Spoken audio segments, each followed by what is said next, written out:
Hello and welcome to my 5th track guide for F099. Today we'll be taking a look at Silence. Silence is the final track of the Night League and has a very special property in that it can only be played at the end of the Grand Prix mode for Night League Cups. Because of this, practicing Silence can be very hard, especially in a 99 mode setting. The only way to practice it is either through reaching it through the Grand Prix mode or doing it in the practice mode but with nobody around. So while it may be hard, I'll be going over some general tips and strategies for Silence to help you when you do reach it in the Grand Prix mode. As always, these guides are meant for newer players or players looking to improve their skill level at the game. I may go over things that you already know, in which case that is awesome to hear. And before we get started, please leave a like on the video and subscribe to my channel if you haven't. Your support is amazing and it really encourages me to keep making videos. Thank you. Without further ado, let's get into the guide. As stated earlier, Silence is only accessible through the Grand Prix mode, so you'll only have at most 19 other racers to deal with. While that is much less than the other tracks, it is also much harder to win because all these people are the best of the best that entered the Grand Prix. It's a really good idea to really know who your rivals are as you're heading into the race, because you usually head into Silence with one of three things. Either I'm in the lead and I want to keep my lead, or I'm right behind or very close to the person in first in the Grand Prix, so I gotta race like hell to get first and to KO them, or I'm already eliminated from championship contention, so I'm just gonna do my best. As such, there are three main playstyles I encounter on Silence. The first is playing incredibly safe and just trying to place, even if that means placing 7th place or below instead of first or the top spot. The second is being incredibly over-aggressive, always boosting and hunting your rivals to KO them and overtake them on the Grand Prix leaderboard. And the third is just cruising. All three are valid, and all depend on where your placing is in the Grand Prix before entering Silence. So, to figure out where you are in relation to your rivals, and figure out which playstyle would suit you best from there. Some examples of defensive play are holding your boost so you can maintain more energy health, and going through the rough straightaway instead of the jump pad where you can potentially fall off the course. With offensive play, it's boosting on every possible straight and turn, and with cruising, it's just playing normally whatever feels right. With Silence, you immediately begin on the track. There's no pre-track area, and you can start boosting immediately. While this seems like a great idea to immediately get up to your top speed, you might actually prefer to stay back. That's because a lot of players are going to start colliding with each other at the beginning, and they're going to leave a lot of super sparks behind. It may be a good idea to collect these super sparks because in future laps, there's not going to be a whole lot of opportunities to get more. Because there's so little players compared to other tracks, they're not going to be colliding with each other as often, and there's not going to be as many people using the Skyway where they'll drop the sparks upon landing. Now, the golden snail does spawn on the track, but it is very few and far between, and can be quite hard to run into while you're racing. Once you get past the starting area, there's going to be a branch in the road with two different paths you can take. One is a straightaway but covered in mines, and the other is a sweeping curved turn. Both paths lead to a rough straightaway that has a jump pad at the beginning of it. You are going to almost always want to take the straightaway that has the mines because it is much faster. If you are front running or at the top of the pack, and you go to take the mine straightaway, you always want to stay in the middle of it so you don't touch the mines. You may also want to save and then use your spin attack here just to avoid getting hit by other players whose spin attacks may knock you into a mine. If you are in the middle or further back in the pack, you should still take the mine straightaway because most people in the front will end up hitting some of the mines. Even if there are some that are still remaining, they should be easy enough to avoid.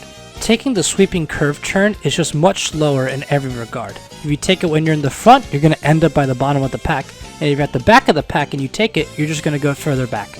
Now there are some exceptions for when you want to use the curve turn. Mainly, if the golden spark bumper snail spawns, it will always take the sweeping curve turn path. So it could be a good idea to go there just to bump into the snail over and over until your Skyway meter is full. Regardless of which route you take, you almost always want to hit the jump pad immediately after. Taking the jump pad is much faster than going through the rough straightaway, and you can use it to cut out a little bit of the course. After a few turns, you're going to end up at the infamous chicane turn. The chicane can be very hard to take properly, but I'll show you a few ways you can do it. The main way I like to take the chicane turn is, at the apex of the previous straightaway, I turn off the accelerator, as in letting go of it entirely, and lean and move my machine all the way to the left to try to cut into the middle of the S of the chicane, and then immediately flip on a dime and start going right and leaning right at the same time.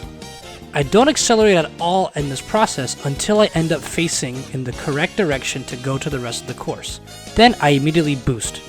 Another way to take the chicane is using the guardrails to your advantage. At the first turn, you want to turn immediately into the guardrail. You want to stay on the left guardrail until you reach about the middle of the course and then try to cut through the right one. For the final turn before the lap line, there's also a few ways you can take that one too. The first way and main way I like to do it is the same exact method of cutting the accelerator and trying to glide through the turn. You could also use the guardrails to your advantage and cut through the turn using those as well. Alternatively, you can try and blast turn through the final turn. However, that can be incredibly difficult because of how claustrophobic and narrow it is. There are a few areas in Silence where boosting can be the right play.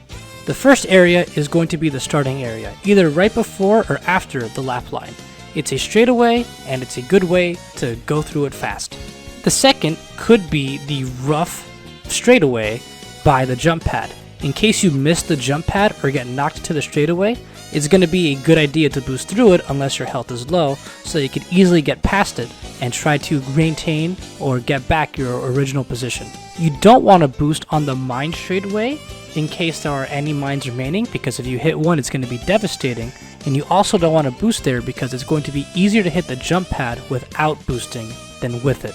If you do hit the jump pad, I would say it's a good idea to boost in the area you land in. However, I advise to not boost on the straightaway before the chicane so that you could take the chicane easier.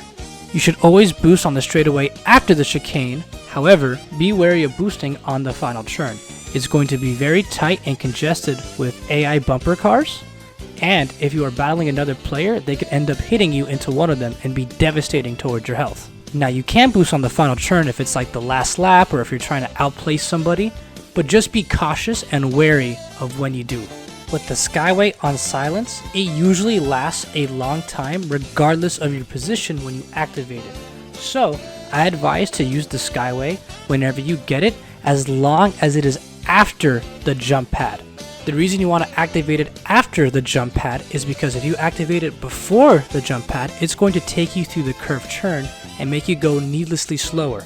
It's not the biggest of deals since the Skyway lasts for so long, but it will eat away at some valuable time that you could use to cut ahead more than you normally would. Silence is the most skill-based track of the Night League. Not only will it have the fewest amount of players racing on it, but it is designed to be very difficult, with hard turns and areas designed to test your skills to their limits. With this guide though, I hope I taught you something new about the course and maybe gave you a new strategy to use next time you race on it. Hopefully you place higher or even win, and then end up winning your Grand Prix, whether it's your first time winning a Grand Prix or if you're already a multi-time champion. Thank you for watching this video. Please leave a like if you liked it and subscribe to my channel if you haven't. Thank you! I'll see you next time.